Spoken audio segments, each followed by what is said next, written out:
നമസ്കാരം. Indian people ടിവിയിലേക്ക് സ്വാഗതം. ഞാൻ പ്രവീണ. പ്രധാന വാർത്തകൾ. കോഴിക്കോട് ഇരട്ടക്കൊല വെളിപ്പെടുത്തൽ അന്വേഷണത്തിന് പ്രത്യേക സ്ക്വാഡ്. കേരള സർവകലാശാല സിൻഡിക്കേറ്റ് യോഗത്തിൽ അംഗങ്ങൾ ചേരിതിരിഞ്ഞ് വാക്വേദവും ബഹളവും. നിപ്പ ചികിത്സയിലുള്ള പാലക്കാട് സ്വദേശിയെ മെഡിക്കൽ കോളേജിലേക്ക് മാറ്റി. കോട്ടയം അപകടം അന്വേഷണ റിപ്പോർട്ട് 7 ദിവസത്തിനകമെന്ന് കളക്ടർ. വാർത്തകൾ വിശദമായി.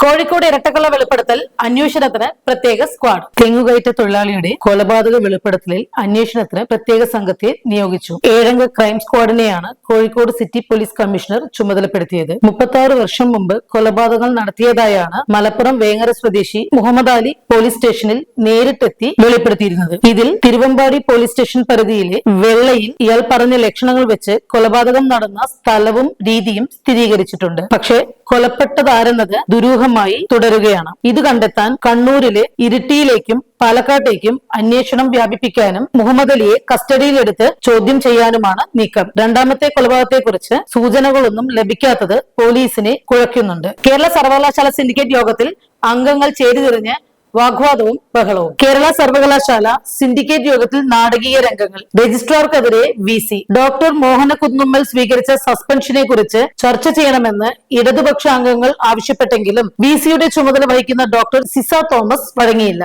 ഇത് അജണ്ടയിലില്ലെന്നും അജണ്ട പ്രകാരമേ യോഗം അനുവദിക്കാൻ കഴിയൂവെന്നും അവർ അറിയിച്ചു. ബഹളവും വാക്കുതർക്കവും രൂക്ഷമായതോടെ ഡോക്ടർ സിസ തോമസ് യോഗം പിരിച്ചുവിട്ടതായി അറിയിച്ചു. ഇവർ യോഗസ്ഥലം വിട്ടതോടെ ഇടതുപക്ഷ ഇതര അംഗങ്ങളും ഹാൾ വിട്ടു പുറത്തിറങ്ങി.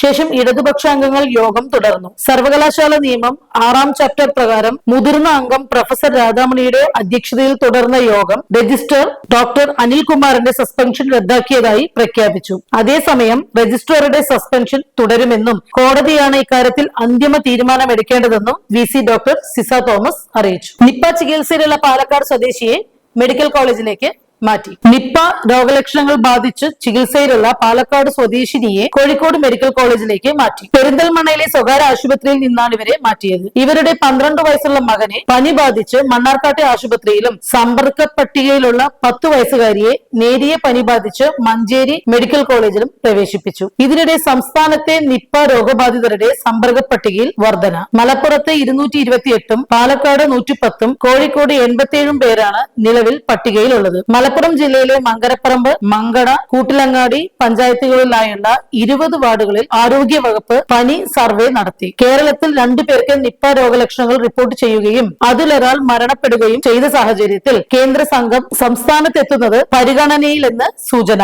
നാഷണൽ ഔട്ട് ബ്രേക്കിംഗ് റെസ്പോൺസ് സംഘമായിരിക്കും എത്തുക. കോട്ടയം അപകടം അന്വേഷണത്തിന് റിപ്പോർട്ട് 7 ദിവസത്തിനകമെന്ന് കളക്ടർ. കോട്ടയം മെഡിക്കൽ കോളേജിൽ കെട്ടിട ഭാഗം തകർന്നു വീണു വീട്ടമ്മ മരിച്ച സംഭവത്തിൽ അന്വേഷണ റിപ്പോർട്ട് 7 ദിവസത്തിനകം വേണമെന്ന് ജില്ലാ കളക്ടർ. അന്വേഷണത്തിന്റെ പ്രാഥമിക ഘട്ടം പൂർത്തിയായതായും വീഴ്ചകൾ ഉണ്ടായെന്ന പരാതികളിൽ സമഗ്ര പരിശോധനയുണ്ടാകുമെന്നും കളക്ടർ അറിയിച്ചു. വിദഗ്ധരുടെ സാന്നിധ്യത്തിൽ അപകട സ്ഥലം വീണ്ടും പരിശോധിക്കുമെന്നും കളക്ടർ അറിയിച്ചു. മരണപ്പെട്ട ബിന്ദുവിന്റെ കുടുംബത്തിനായുള്ള സഹായങ്ങളിൽ ഉടൻ ഉചിതമായ തീരുമാനമെടുക്കുമെന്ന് മന്ത്രി വീണ ജോർജ് അറിയിച്ചു. മുഖ്യമന്ത്രി തന്നെ നേരിട്ട് ഇക്കാര്യത്തിൽ ഇടപെട്ടിട്ടുണ്ടെന്നും അടുത്ത മന്ത്രിസഭാ യോഗം തീരുമാനമെടുക്കുമെന്നും മന്ത്രി പറഞ്ഞു. ബിന്ദുവിന്റെ തലയോലപ്പറമ്പിലെ വീട്ടിലെത്തി കുടുംബാംഗങ്ങളെ ആശ്വസിപ്പിച്ച ശേഷമാണ് മന്ത്രി ഇക്കാര്യം അറിയിച്ചത്. ഓണത്തിന് 1 ലക്ഷം സ്ത്രീകൾക്ക് തൊഴിൽ. വിപ്ലവകരമായ ക്യാമ്പയിനുമായി സംസ്ഥാന സർക്കാർ. ഓണത്തിന് 1 ലക്ഷം സ്ത്രീകൾക്ക് തൊഴിൽ ലഭ്യമാക്കുന്ന പദ്ധതിക്ക് രൂപം നൽകിയതായി മന്ത്രി MB രാജേഷ്. വിജ്ഞാന കേരളത്തിന്റെ നേതൃത്വത്തിൽ കുടുംബശ്രീ, തദ്ദേശ സ്ഥാപനങ്ങൾ എന്നിവ ചേർന്നാണ് പദ്ധതി നടപ്പാക്കുകയെന്ന് മന്ത്രി വാർത്താ സമ്മേളനത്തിൽ അറിയിച്ചു. സ്ത്രീകൾക്ക് തദ്ദേശ ഭരണ സ്ഥാപനങ്ങളുടെ നേതൃത്വത്തിൽ കുടുംബശ്രീ CDSകൾ വഴി നൈപുണ്യ പരിശീലനം നൽകിയാവും തൊഴിൽ സജ്ജരാക്കുക. ജൂലൈ, ഓഗസ്റ്റ് മാസങ്ങളിൽ തൊഴിൽ മേളകൾ സംഘടിപ്പിക്കുമെന്നും മന്ത്രി പറഞ്ഞു. തൃശൂരിലെ കിലയിൽ നടന്ന ത്രിദിന യോഗത്തിലാണ് ക്യാമ്പയിന് അന്തിമ രൂപം നൽകിയത്. മുഖ്യ ഉപദേശകൻ ഡോക്ടർ TM തോമസ് ഐസക്കും വാർത്താ സമ്മേളനത്തിൽ പങ്കെടുത്തു. മുൻ ചീഫ് ജസ്റ്റിസിനെ ഔദ്യോഗിക വസതിയിൽ നിന്നും ഒഴിവാക്കാൻ സുപ്രീം കോടതി നോട്ടീസ്. മുൻ സുപ്രീം കോടതി ചീഫ് ജസ്റ്റിസിനെ ഔദ്യോഗിക വസതിയിൽ നിന്നും അടിയന്തരമായി ഒഴിപ്പിക്കണമെന്ന് കേന്ദ്ര സർക്കാരിന് സുപ്രീം കോടതി നോട്ടീസ്. ജസ്റ്റിസ് DY ചന്ദ്രചൂഡനെ ഔദ്യോഗിക വസതിയായ കൃഷ്ണമേനോൻ ബംഗ്ലാവിൽ നിന്ന് ഒഴിപ്പിക്കണം പാലിക്കണമെന്നാണ് നോട്ടീസിലുള്ളത്. വസതി കൈവശം വെക്കാവുന്ന സമയപരിധി പിന്നിട്ട സാഹചര്യത്തിലാണ് നടപടി. കഴിഞ്ഞ മെയ് 31-നാണ് ജസ്റ്റിസ് ചന്ദ്രചൂഡിന്റെ കാലാവധി കഴിഞ്ഞത്. പുതിയ ചീഫ് ജസ്റ്റിസ് അടക്കം 4ഓളം പുതിയ ജഡ്ജിമാർ പഴയ വസതികളിൽ തുടരുന്ന പശ്ചാത്തലത്തിലാണ് സുപ്രീം കോടതി നോട്ടീസ് നൽകിയത്. മലപ്പുറത്ത് നരഭോജി കടുവ കെണിയിൽപ്പെട്ടു. മലപ്പുറം കരുവാരക്കുണ്ടിലെ നരഭോജി കടുവ വനംവകുപ്പ് സ്ഥാപിച്ച കെണിയിൽ പെട്ടു. കഴിഞ്ഞ 53 ദിവസമായി ജില്ലയുടെ മലയോര ഗ്രാമങ്ങളെ വിറപ്പിച്ച കടുവയെ കെണിയിലാക്കാൻ വനംവകുപ്പ് സ്ഥലത്ത് തമ്പടിച്ച് തിരച്ചിൽ നടത്തി വരികയായിരുന്നു. സുമാർ 13 വയസ്സ് പ്രായം കണക്കാക്കുന്ന കടുവയെ ഇനിയും വനത്തിൽ തുറന്നുവിടാൻ അനുവദിക്കില്ലെന്ന കടുത്ത നിലപാടിലാണ് നാട്ടുകാർ. തത്കാലം കടുവയെ നിലമ്പൂർ അമരമ്പലത്തിലേക്ക് മാറ്റാനും തുടർന്ന് അധികൃതരുടെ തീരുമാനപ്രകാരം തുടർ നടപടികൾ സ്വീകരിക്കുവാനാണ് നീക്കം. ഇടവേള. പാലക്കാട് വരുമ്പോ പുതിയ കമ്മൽ വാങ്ങിച്ചരാന്ന് പറഞ്ഞിട്ട് ഒരു ചമ്മലും ഇല്ല അല്ലെ? എന്തിനു ഒരു കമ്മലാക്കുന്നേ? ഒരു ആഭരണ ഫാക്ടറിയിലേക്ക് എന്നെ കൊണ്ടുപോയേക്കാം. ഇഷ്ടം പോലെ വാങ്ങിച്ചോ. ആഭരണ ഫാക്ടറിയോ? എവിടെ? ഇവിടെ പാലക്കാട് തന്നെ. വേഗം റെഡി ആയിക്കോ. പോവാം.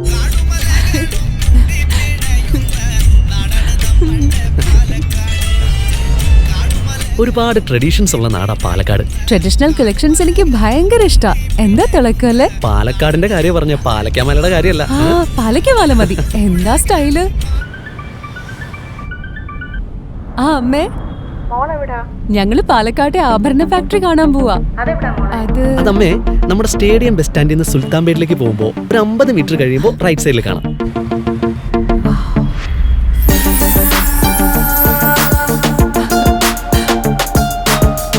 എന്താ സ്റ്റൈല്? കൊള്ളാലേ? Antique Chettinad temple light weight. ഏതാ വേണ്ടത്? എല്ലാം.